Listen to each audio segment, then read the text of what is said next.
run into a wall and everything's fine. Tumble down the steps and and everything's fine. You're just built different. And Deebo Samuel is built different than the rest of us. He can take that hit. He can absorb that injury, and we can find out when the dust settles, he's going to be back at some point in the next month. That's amazing to me, and it's great news for the San Francisco 49ers because obviously if they need him, and they need to keep as many of their great players healthy as possible. They've got a cluster. Just like the Rams have a cluster of really highly paid players that they need to keep on the field.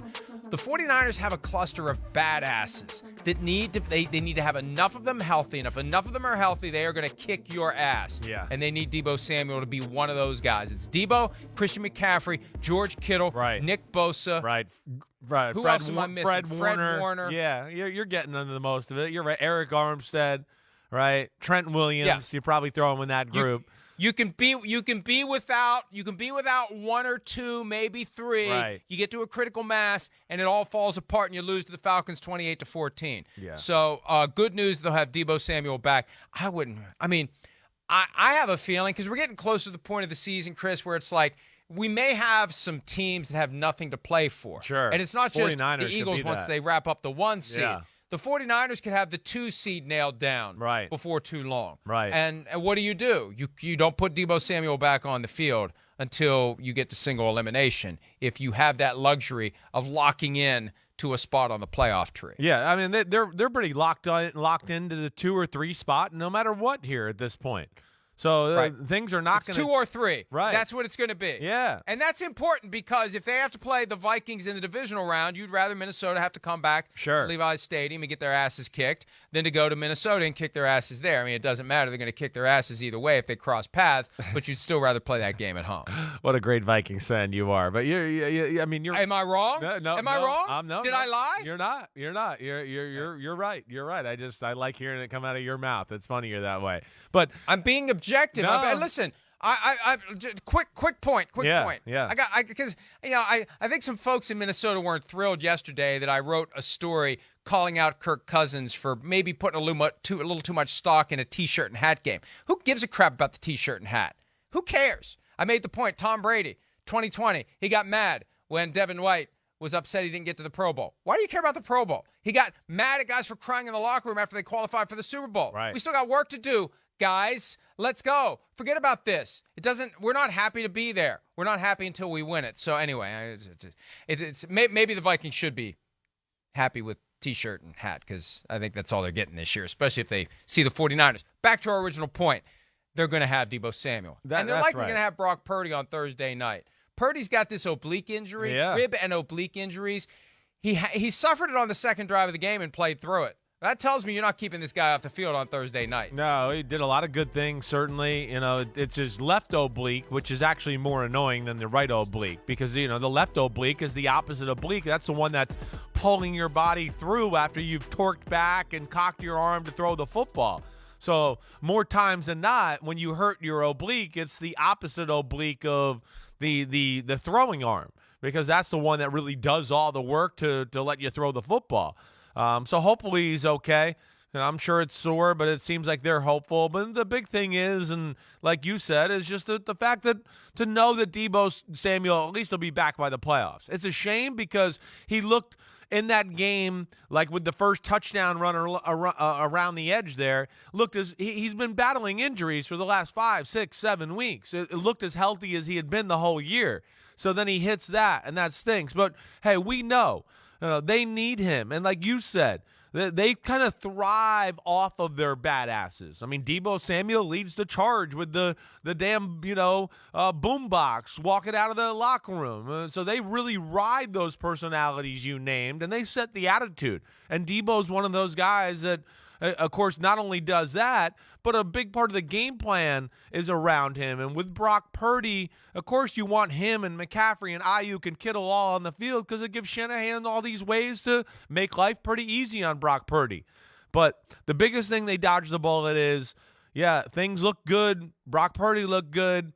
And they need Deebo Samuel because there is a great team in the NFC. The Eagles are great. and it's going to take a great effort to beat them. And they're going to need Deebo Samuel and everybody else full steam ahead if they do find the Eagles in a matchup in the playoff game. So that's where it's good. It's a football fan, and for the 49ers, I'm glad he's not done for the year. I mean, it really is starting to come into focus for me as to where this is going to go. I think the 49ers are going to be the 2 seed. They're going to face Lions or Packers or Commanders or Giants, one of these teams, maybe even the Seahawks. Right. And they're going to make quick work of them as the 2 seed.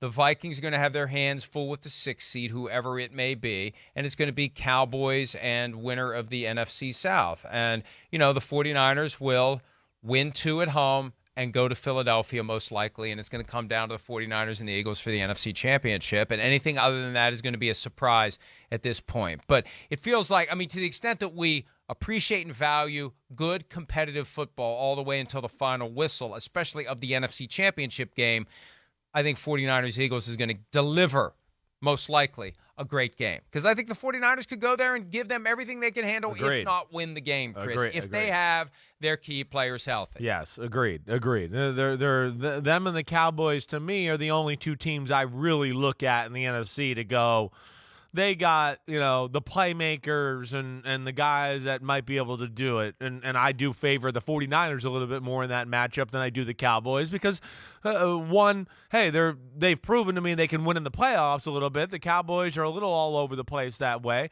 And the 49ers, unlike the Cowboys, hey, the defense is good for Dallas, but as we know, the one little flaw is they're small on that side of the ball. And we've seen here, just like last week, you got a big O-line and you can run the ball a little bit. They're a little susceptible to that. That I don't think is going to be the case for the 49ers. The 49ers are the team in the NFC that up front is not going to be overmatched. They're maybe the only team in the NFC that won't be overmatched by the Philadelphia Eagles on both sides of the football. And, yeah, Mike, that's where I'm with you. I lean towards, I think we're going to see that matchup as well to go to the Super Bowl. You've indulged me in my musings thus far. We've taken a minor detour from what we're supposed to be talking about, but I'm fascinated by this because I'm thinking about the potential playoff permutations. So the most likely way it would play out, divisional round. Yeah. Cowboys at Eagles. Right. And somebody at 49ers, most likely the Vikings. Well, so you're saying, you think the Vikings will win a game? Way to go! You're going to give the Vikings a victory. Right. But there's an alternative. There's right. an alternative to that. Yes. And that would be like the Commanders beating the Vikings, being the lowest remaining seed, going to Philadelphia where they've already won. Yeah. So, see, that's and that would match up Cowboys and 49ers in divisional. Right. Exactly. Right. And then you could have Cowboys Commanders for the NFC Championship. You got 49ers Commanders, which would be, sorry, Commanders. I wouldn't watch that. I'd find something else to do those 3 hours that game is played, but I know anything can happen. But it's fascinating to think that on the path to 49ers Eagles, some crazy stuff can happen. So we can't rule out crazy stuff. And wouldn't it be something if the Commanders beat the Eagles again in Philadelphia in the divisional round, if they would beat the Vikings? So there's a lot of chaos potential to come. We feel like it should end up being the 49ers and the Eagles when all's said and done, but who knows? And more likely for the 49ers to be one of the last teams standing if they can keep these guys healthy. And Purdy, as I said about Purdy, they're not keeping him off the field on Thursday night. Yes, it's a short week. They're not keeping him off the field. He suffered that injury. We showed a play earlier. That wasn't when he was injured, but it surely didn't make it feel any better. Right. It was 3rd and 11. And he scrambled for a first down. It was a wasted play because Trent Williams was holding. Yep. That's when he did it, according to Kyle Shanahan, and he felt it on the very next play through a screen pass. That's when he felt it for the first time, but he toughed his way through it. That's what you do as a quarterback. You stay on the field. He put on all that effort to get on the field. He was going to have his day, and credit to him, he fought through the pain and the discomfort of the injury, and he'll do it on Thursday night. He is not going to blow this moment. Who would do it?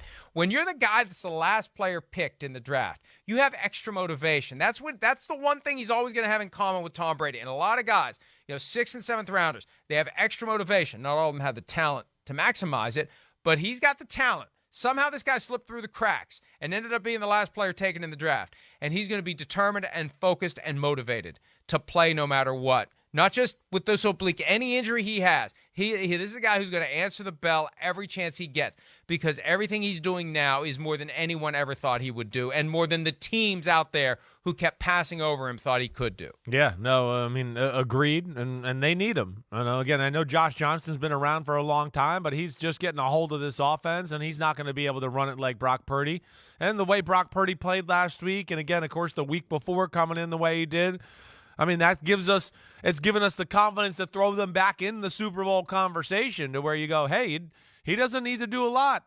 If he just, plays it the right way, Shanahan will deliver a few tricks like we know. The defense is going to be awesome.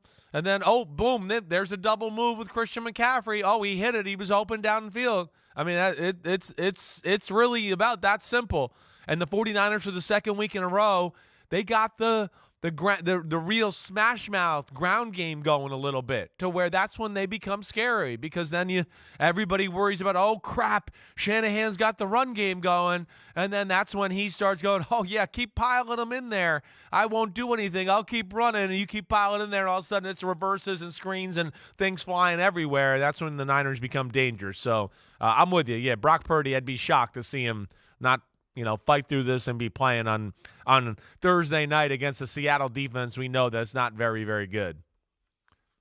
Unfortunately, yeah, that's one of those games. Some games look great when they're scheduled. Some games begin to take on that glow during the season, and then some games lose that glow as they approach. There was a point not that long ago where like, hey, yeah, a real good glow. 49ers Seahawks, can't wait for that one. Now it's like, well. Yeah. Well, it was fun while it lasted for the Seattle Seahawks. Thanks for participating, Seahawks. Maybe next year. I hate to say that, because I was kind of rooting for them to have a playoff year in a year of transition, and I just believe in Pete Carroll. And I'm not ready to. They're not done yet. No, not giving up on him yet. No, they could have some tricks up their sleeve for Brock Purdy on Thursday night. Hi, it's Mike Florio. Thanks for watching PFT on YouTube. Hit subscribe for the latest news and analysis from Pro Football Talk.